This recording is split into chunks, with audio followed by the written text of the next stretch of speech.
Good morning students, welcome to our channel simplified study. आज हम विनय के पद पढ़ेंगे जो गोस्वामी तुलसीदास द्वारा लिखी गई रचना है। तो without wasting our time now let us get started. तो गोस्वामी तुलसीदास द्वारा रची गई जो पहला पद हम लोगों के सामने प्रस्तुत है, ऐसे को उदार जगमाही। पहले इसका समरी देख लिया जाए।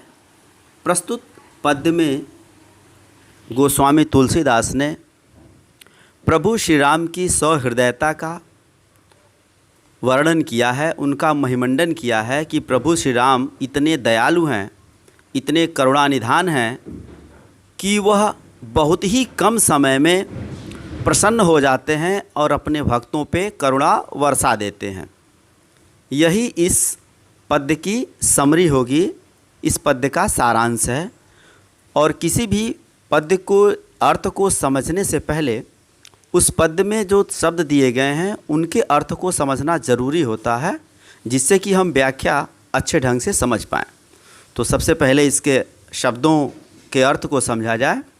ऐसे का मतलब होता है ऐसा, को मीन्स कौन, उदार मतलब बड़े दिल वाला, दयावान, करुणा से भरा हुआ, जग मतलब संसार, माही मतलब में, बिनु, बिनु का मतलब बिना, सेवा मतलब सर्विस, जो माने जो, कोई, द्रवय, द्रव मीन्स द्रवित हो जाता है, करुणा से भर जाता है, दीन, दीन का मतलब होता है गरीब, ज़रूरतमंद, पर मतलब के ऊपर, राम मतलब प्रभु श्री राम, सरिस का मतलब है के समान, को का मतलब है कोई भी, नाही मतलब नहीं।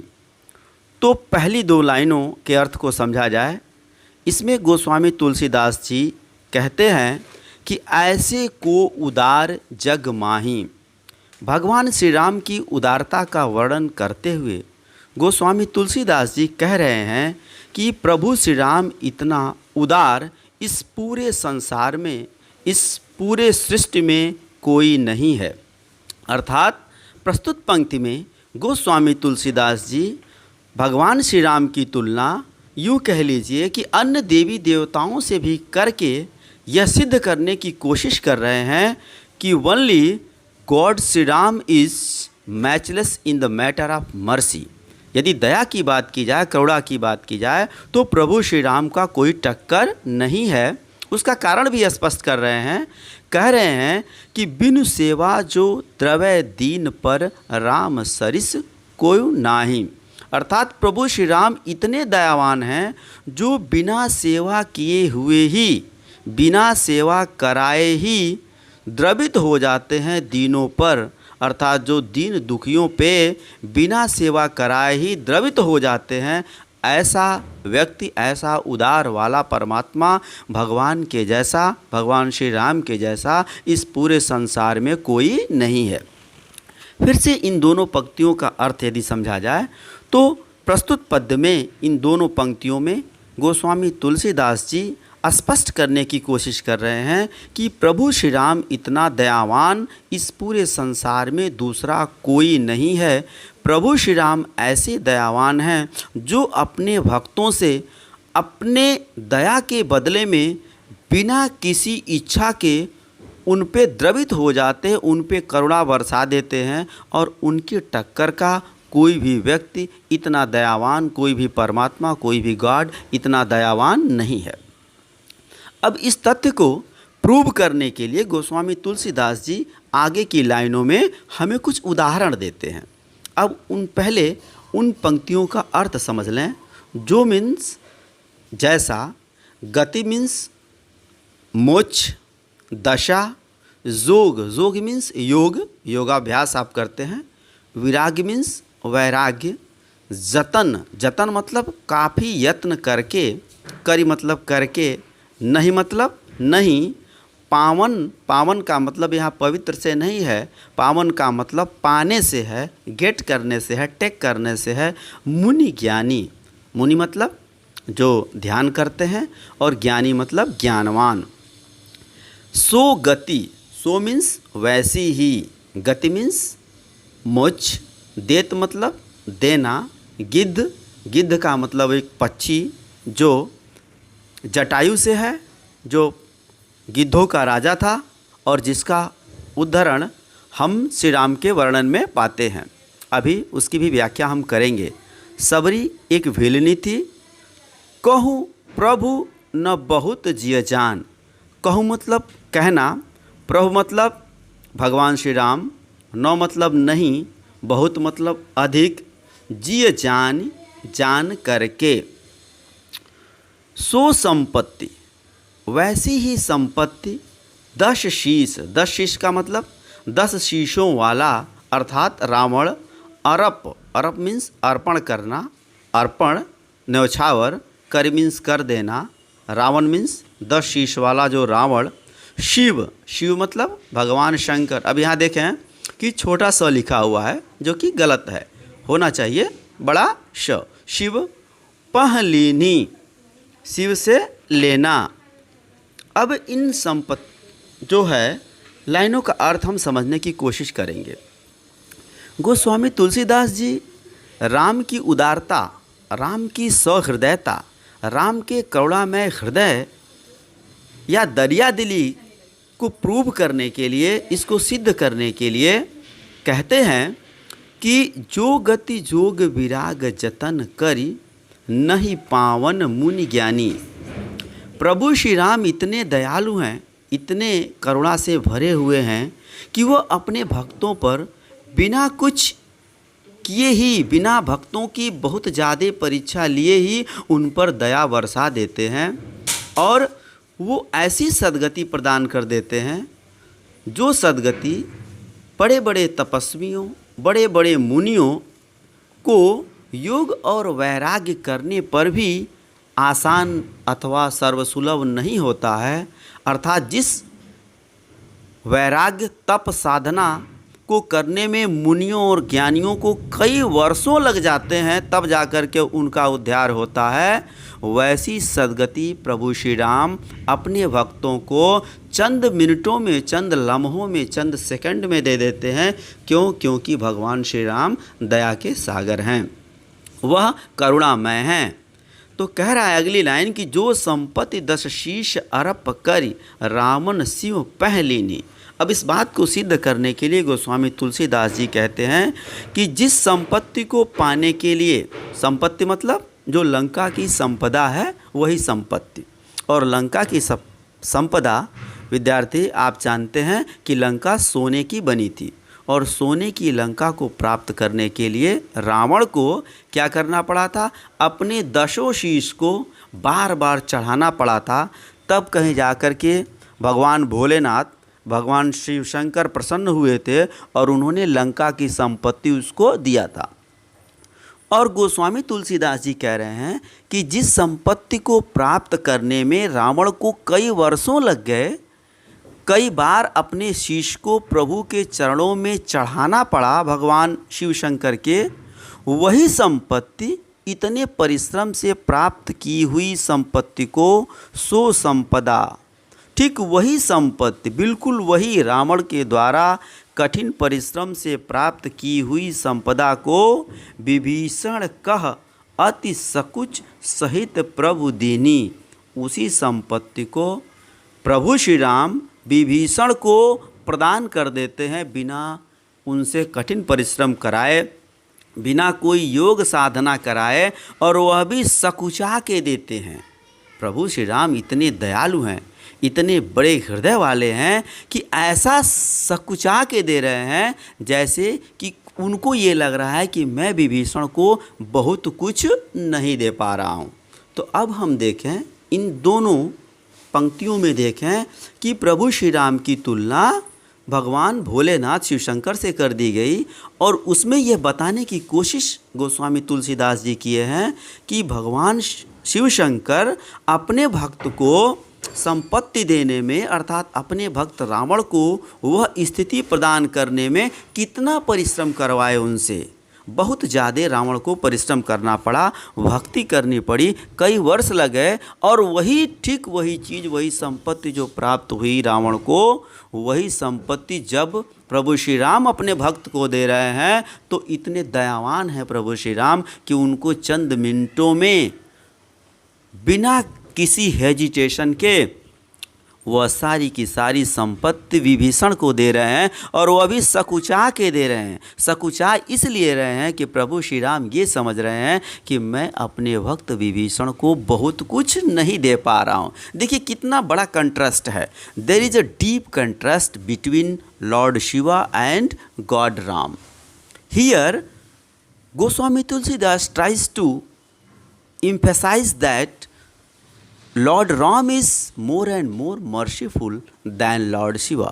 भगवान श्री राम भगवान शिव से भी ज़्यादा दयालु हैं, क्योंकि शिव दयालु तो हैं लेकिन उसके बदले में उनको क्या चाहिए? करोड़ों वर्षों की साधना चाहिए। जबकि प्रभु श्री राम यदि दया कर रहे हैं तो उनको इसके बदले में कुछ नहीं चाहिए, सिर्फ प्रेम चाहिए। यदि प्रेम विद्यमान है भक्त के हृदय में तो भगवान श्री राम अपने भक्त के ऊपर करुणा बरसाने में थोड़ा सा भी हिचकिचाते नहीं हैं। तो हमने देखा कि इन लाइनों में प्रभु श्री राम की करुणामय हृदय को, विराट हृदय को दर्शाया गया है। और गोस्वामी तुलसीदास जी यह समझाने की कोशिश कर रहे हैं कि यदि दोनों की तुलना किया जाए, भगवान भोलेनाथ की और भगवान श्री राम की, तो गोस्वामी तुलसीदास की दृष्टि में भगवान श्री राम भगवान भोलेनाथ से ज़्यादा दयालु हैं, क्योंकि भगवान भोलेनाथ अपने भक्तों से कठिन साधना कराते हैं तब जाकर के उसका फल देते हैं। जबकि प्रभु श्री राम अपने भक्त से ज़्यादा साधना नहीं कराते और ठीक वही अमाउंट, उतनी ही संपत्ति, उतनी ही दौलत, वही सद्गति अपने भक्त को प्रदान कर देते हैं। तो अब तुलसीदास जी कहते हैं कि तुलसीदास सब भांति सकल सुख जो चाहसी मन मेरो, तौ भजु राम काम सब पूरन कर कृपा निधान तेरो। चूँकि तुलसीदास प्रभु श्री राम के अनन्य उपासक हैं, इसलिए अपने आराध्य देव भगवान श्री राम के महिमा मंडन से नहीं चूक रहे हैं।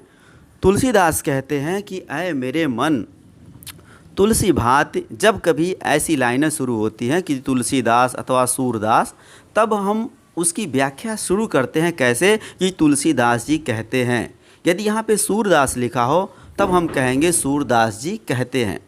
तो लिखा है तुलसी भांति तुलसीदास सब भांति सकल सुख जो चाहस मन मेरो। तुलसीदास जी कहते हैं कि ऐ मेरे मन, यदि तुम सकल भांति, सब भांति का मतलब सब माने सभी, भांति माने प्रकार, सकल मतलब संपूर्ण, सुख माने आनंद। यदि ऐ मेरे मन तुम सब तरीके से सुख चाहते हो, चाहत मतलब चाहना, मन मतलब हृदय, दिल, मेरो माने मेरा, अपने मन को कहते हैं। अपने मन को कहने का मतलब वो हम लोगों से कहते हैं, प्रकारांतर से तो इसका अर्थ यही हुआ कि तुलसीदास हम लोगों से भी यही इच्छा कर रहे हैं कि हम लोग भी सिर्फ एक आराध्य देव की स्तुति करें। हम लोगों के हृदय में सिर्फ एक आराध्य देव के लिए प्रेम भरा हो, रस भरा हो, हृदय हमारा प्रेम रस से भरा हो, और वो आराध्य देव भगवान श्री राम हैं। तो तुलसीदास जी कहते हैं, व्याख्या में लिखेंगे कि तुलसीदास जी कहते हैं कि यदि कोई व्यक्ति या यदि उनका मन सब तरीके से सुख चाहता है, अर्थात कोई कमी नहीं चाहता है अपने जीवन में, तो भजु राम, तो उस कंडीशन में, यदि देखिए कितना कंडीशन है, कंडीशनल सेंटेंस है, यदि आपका मन सब प्रकार से सुखी होना चाहता है तो उस कंडीशन में आपको और कुछ नहीं करना पड़ेगा, तो भजु राम, आपको राम का भजन करना पड़ेगा, भगवान श्री राम की भक्ति करनी पड़ेगी, आपके हृदय में भगवान श्री राम के लिए प्रेम उत्पन्न करना पड़ेगा। तो प्रभु श्री राम के महिमा का वर्णन किया गया है।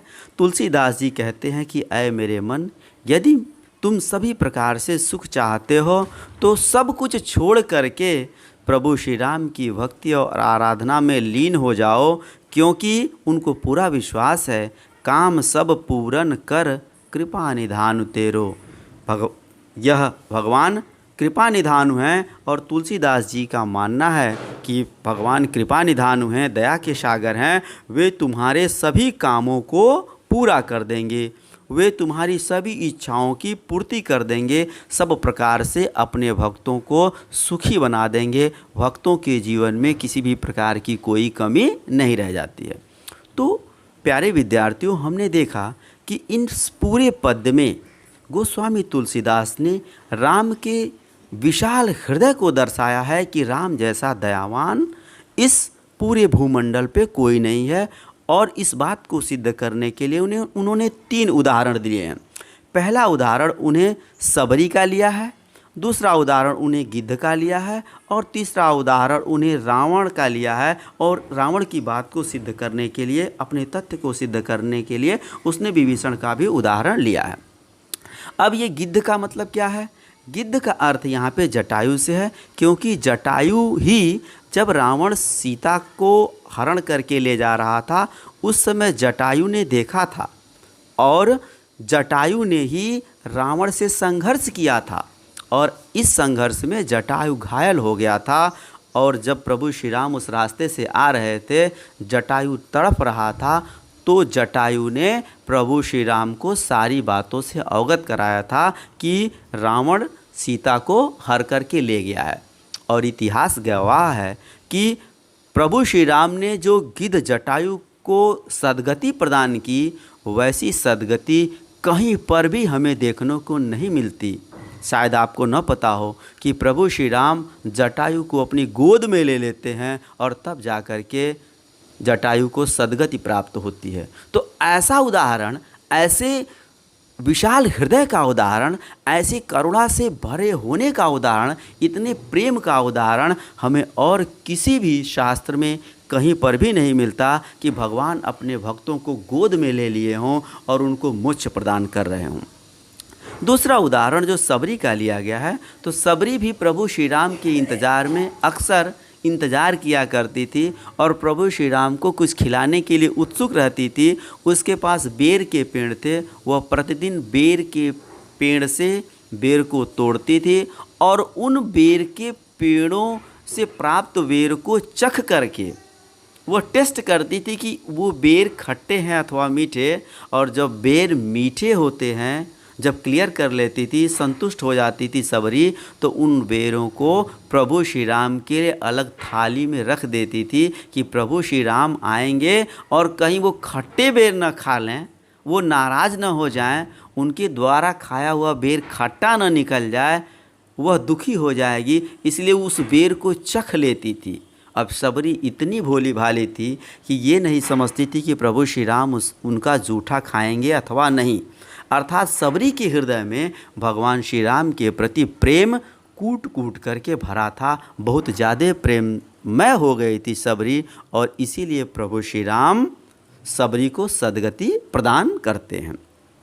अगला जो उदाहरण हमें मिलता है रावण का, उसमें यह है कि रावण ने लंका की संपत्ति को प्राप्त करने के लिए कई वर्षों तक भगवान भोलेनाथ की तपस्या किया, भगवान श्री शंकर की, और अपने शीश को, शीश का मतलब हेड होता है, हेड का मतलब मुख्य होता है, शरीर के सबसे important part, the most important part of the body को वो क्या करता है, डेली डिवोट करता है, कट करता है अपने गले को और भगवान भोलेनाथ के चरणों में डाल देता है।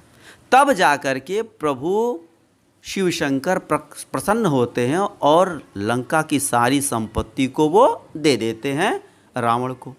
तो जिस संपत्ति को रावण प्राप्त करता है इतनी कठिन परिश्रम से, अपने सिर को चुका करके, सिर को कटा करके, प्रभु श्री राम इतने दयालु हैं कि वो संपत्ति विभीषण को बिना कुछ किए हुए, बिना कई वर्षों की साधना कराए हुए उसको प्रदान कर देते हैं।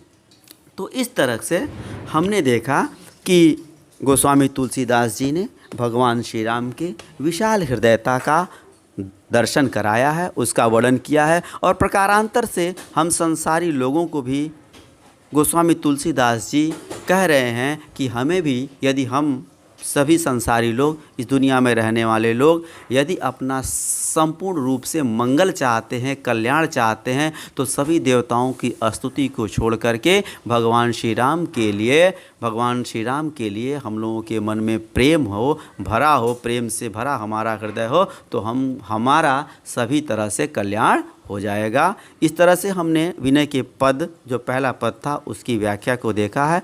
अब अगले वीडियो में हम इसकी अगले पद की व्याख्या देखेंगे। तब तक के लिए thank you and have a nice day. हमारे चैनल सिंप्लीफाइड स्टडी को सब्सक्राइब करना नहीं भूलेंगे।